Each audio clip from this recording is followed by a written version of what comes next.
You think your coffee habit costs you $5 a day. It doesn't. That number is a lie your brain tells you to feel better about spending it.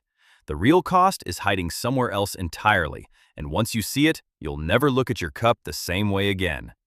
Start with the obvious math. $5 a day, 7 days a week, comes out to about $1,800 a year. That already sounds like a lot.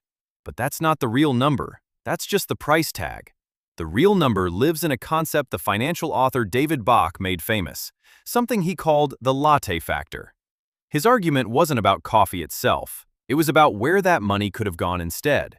Because money spent today isn't just gone. It's money that stops growing.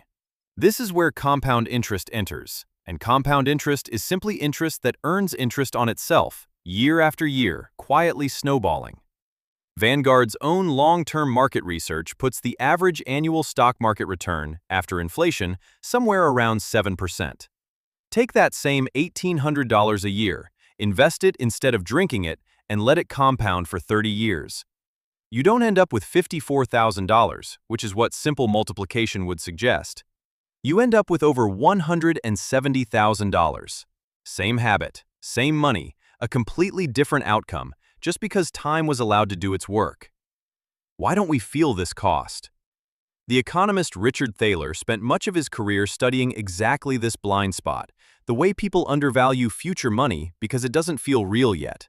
A cup of coffee is immediate. A retirement account 30 years away is practically imaginary. Your brain always chooses immediate. So, is this really about quitting coffee? Not exactly. It's about noticing that every small, repeated choice is quietly voting for one version of your future over another. Nobody is saying skip the coffee forever.